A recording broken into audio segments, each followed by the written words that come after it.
ओम शांति। हमें नए साल के साथ ही बहुत अच्छा तपस्या का बीज बोना है। जितनी हम तपस्या अच्छी करते हैं उतना ही हमारे लिए सब तरफ से सफलता के विजय के दरवाजे स्वतः ही खुल जाते हैं। और जितना जो बाबा की श्रीमत पर चल के तपस्वी बनते हैं तो ऐसे तपस्वी आत्माओं को कदम कदम पर बाप दादा की मदद और वरदानों की पालना मिलती है। इसलिए हमें इस जा रहे साल के अंतिम दिनों में अच्छी तपस्या की बीज बोकर एक सुंदर साल का आह्वान करना है। और इसके लिए कुछ एक पॉइंट्स पर हमें ध्यान देना है। तो जितना हम अच्छे से नए साल से पूर्व अपनी स्थिति बनाएंगे, तपस्या करेंगे, उतना ही सुंदर अद्भुत हमारे नए साल का आरंभ होगा और पूरा साल हमारा बहुत अच्छा बीतेगा। ये तपस्या के दिन, ये संगम युग के दिन बाद में हमें बहुत याद आएंगे, क्योंकि इस समय की एक एक सेकंड की कमाई अंत में हमारे सामने इमर्ज हो जाएगी।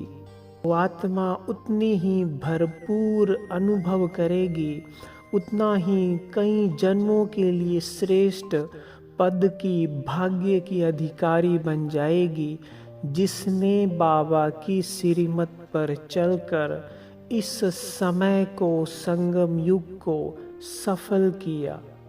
तो इसलिए आलस्य को छोड़कर, आराम को छोड़कर, सब कुछ करते हुए तपस्वी बनो।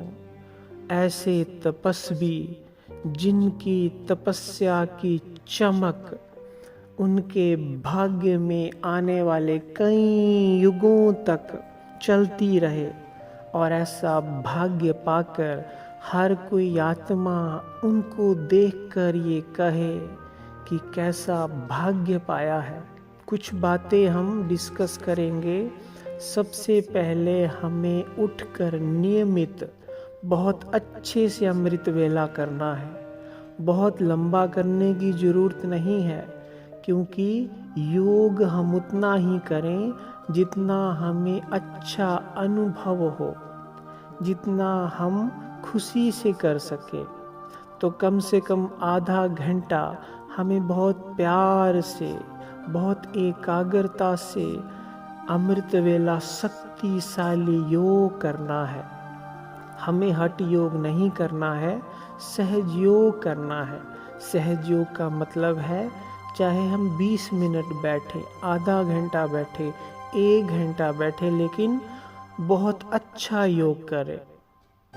क्योंकि कई बार हम बहुत लंबा योग करते हैं लेकिन उसमें नींद आती है, बुद्धि भटकती है, योग का अच्छा अनुभव नहीं होता है।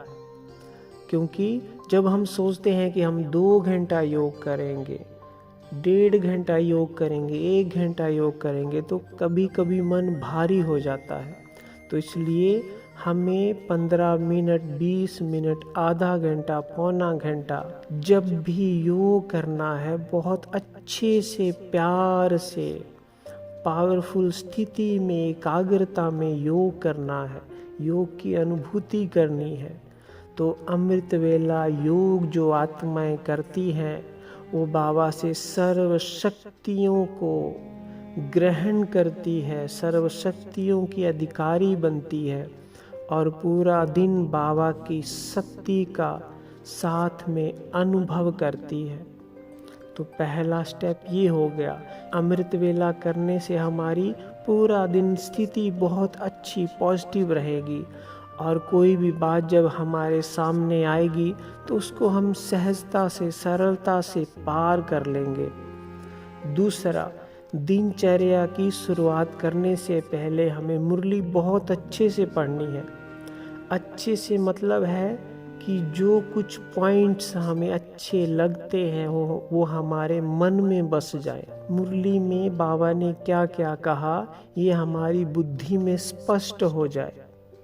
तो इसलिए हमें मुरली बहुत अच्छे से पढ़नी है। तीसरा, नुमा शाम कम से कम आधा घंटा बाबा के पास बैठकर अच्छे से बाबा से दृष्टि लेनी है और 15-20 मिनट तक मनसा सेवा करनी है।